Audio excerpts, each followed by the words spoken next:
Russian man like inside the dark, call me Bill Snatcher. Just the brother for the rapture. I hang glide, holding on strong, hard to capture. Extravagant, resurrect the track and it's militant. And I react like a garden and start killing. It's manifesting. The God's work like appliances, dealing in my sleep like a lot. Yo, what's going on, everybody? It's your boy Naruto Explain here, bringing you guys another Boruto Naruto Next Generation discussion on the fallout from Boruto Chapter 70. And today we need to discuss why exactly Team 7, in particular Sarada and Mitsuki, need an unusual training partner in order to beat their power level up to the level that they state they wanted to reach, which is to be strong enough to fight against Otsutsuki level threats. And now that Code has removed his limiters and jumped his power level up beyond that of Jigen, that sense of urgency is more important now than ever before. That's led to some people wondering who could possibly train them to reach a level of power that high. The first answer people tend to give is Mitsuki should train with Orochimaru and Sarada should train with Sakura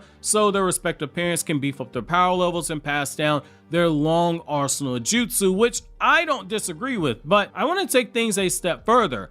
Delta, the former inner member who is now a ally to Konoha, needs to assist in that training. Now I know some of you guys are saying, wait, what? Delta? Why Delta? So I'm going to explain to you why. While Delta does have a short temper that leads to her getting a bit destructive at times, one thing that we do know for certain is that she is extremely focused and she wants to reach results in the quickest manner possible, which is why she got so annoyed when Kashin Koji took way too long inside of Konoha and it led to her attacking Naruto. While not the smartest option, it was the fastest route to her goal of getting Kawaki back to Car, and when she saw that there was a gap in power between herself and Naruto, Delta targeted Naruto's youngest child in an effort to gain the upper hand. These are not bad traits to have for the reason that if she were to assist in that training, she's going to push Sarada and Mitsuki without any regard for their safety, and she will not pull her punches, which a parent will naturally do. We've seen it when Orochimaru trained Mitsuki, Orochimaru wasn't going all out. We've seen it even when Sarada was getting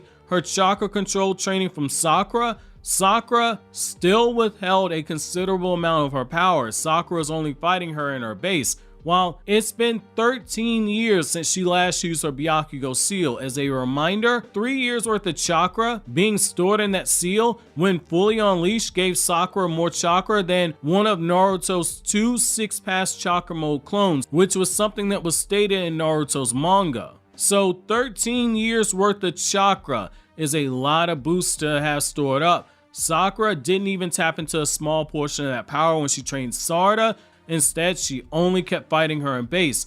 Delta wouldn't make that mistake, and we know as much because of the way that she's described her interactions with Kawaki, where she stated that she was brutal to him. Those life or death situations being simulated in combat training are gonna lead to major boost in power. We've seen it in shonen like Dragon Ball, which Boruto's mangaka Ikimoto draws a heavy influence from. If you've ever read Dragon Ball's manga, you see the influences in Boruto, where in the Saiyan saga, Piccolo's whole training for a 4-year-old Gohan consisted of life and death situations, and in 1 year of training, Gohan ended up surpassing the power level of his father Goku and his uncle Raditz power levels from before they died, which is a huge jump in power. Power those two individuals had to work their entire lifetime to get to, Gohan surpassed in a year. In Naruto, Jiraiya took a similar method of approach when he made Naruto exhaust all of his chakra and then he threw him off of a ledge in order to force Naruto to draw out the Kyuubi chakra in order to summon Gamabunta. It was an extreme method, but that's all it took for Naruto to learn how to draw out the Kyuubi chakra consciously. So if you have Sarada and Mitsuki split their training with their parents and then do simulated combat training with Delta, where Delta doesn't pull any of her punches, they're gonna have no choice except to push through their limits each time she trains them. Despite all the memes that we have, Delta isn't as weak as a lot of fans claim. The fact that she was able to keep up with a suppressed 6-pass chakra mode Naruto is very telling, which, as a reminder, Naruto was in his 6-pass chakra mode because there's no orange pigment rings around his eyes. You just have the toad slats and the fox slits. no pigment rings, are seen above the black outline of his eyes. That's Sixth Path Sage mode with the chakra cloak activated.